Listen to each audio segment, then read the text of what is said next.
राम राम सा गीता का 15 अध्याय का महात्म्य है। श्री भगवद गीता के 15 अध्याय का महात्म्य। श्री महादेव जी कहते हैं, पार्वती अब गीता के 15 अध्याय का महात्म्य सुनो। गौड़ देश में कृपाण नरसिंह नामक एक राजा थे जिनकी तलवार की धार से युद्ध में देवता भी परास्त हो जाते थे। उनका बुद्धिमान सेनापति शस्त्र और शास्त्र की कलाओं का भंडार था।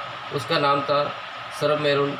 उसकी भुजाओं में प्रचंड बल था। एक समय उस पापी ने राजकुमारों सहित महाराज का वध करके समय ही राज्य करने का विचार किया। इस निश्चय के कुछ ही दिनों बाद वह हैजे का शिकार होकर मर गया।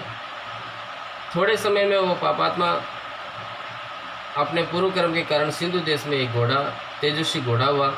उसका पेट सटा हुआ था। घोड़े का लक्षण का ठीक ज्ञान रखने वाले किसी वैश्य के पुत्र ने बहुत सा मूल्य देकर उस अशोक को खरीद लिया और यत्न के साथ उसे राजधानी तक वो ले आया। वैश्य कुमार वो अशोक राजा को देने को लाया था। यद्यपि राजा उस वैश्य कुमार से परिचित थे। तथापि द्वारपाल ने जाकर उसके आगमन की सूचना दी। राजा ने पूछा, किस लिए आए हो?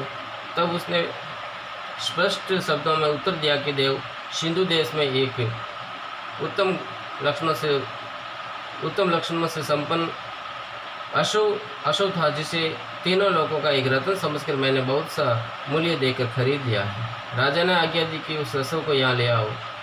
वास्तव में वो घोड़ा ऊंचे गुणों में ऊंचे सर्वा के समान था। सुंदर रूप का तमानो घर ही था। शुभ लक्षणों का समुद्र जान पड़ता था। वैश्य घोड़ा ले आया और राजा ने उसे देखा। अशोक का लक्षण जानने वाले अमात्य ने इसकी बड़ी प्रशंसा की। सुनकर राजा अपार आनंद में निमग्न हो गए और उन्होंने वैश्य को मुंह मांगा स्वर्ण देकर तुरंत ही उस अशोक को खरीद लिया। कुछ दिनों के बाद एक समय जब राजा शिकार खेलने के लिए उत्सुक हो उसी घोड़े पर चढ़कर वन में गए। वहाँ मर्गों के पीछे उन्होंने अपना घोड़ा बढ़ाया। पीछे पीछे सब ओर से दौड़कर आते हुए समस्त सैनिकों का साथ छूट गया। वे हिरणों द्वारा आकृष्ट होकर बहुत दूर निकल गए। प्यास ने उन्हें व्याकुल कर दिया। तब वे घोड़े से उतरकर जल की खोज करने लगे। घोड़े को तो उन्होंने वृक्ष की डाली में बांध दिया और समय एक चट्टान पर चढ़ने लगे। कुछ दूर जाने पर उन्होंने देखा कि एक पत्ते का टुकड़ा हवा से उड़कर शिलाखंड पर गिरा है। उसमें गीता के 15वें अध्याय का आधा श्लोक लिखा हुआ था। राजा उसे बाँचने लगे। उनके मुख से गीता के अक्षर सुनकर घोड़ा तुरंत गिर पड़ा और आंसू शरीर को छोड़कर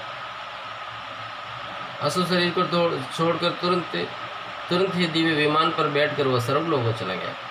तत्पश्चात राजा ने पहाड़ पर चढ़कर एक उत्तम आश्रम देखा, जहाँ नागकेसर, केले, आम और नारियल के वृक्ष लहरा रहे थे। आश्रम के भीतर एक ब्राह्मण बैठे हुए थे जो संसार की वासनाओं से मुक्त थे। राजा ने उन्हें प्रणाम करके बड़ी भक्ति के साथ पूछा, ब्राह्मण, मेरा अशोक जो अभी भी स्वरूप को चला गया है, उसमें क्या कारण है?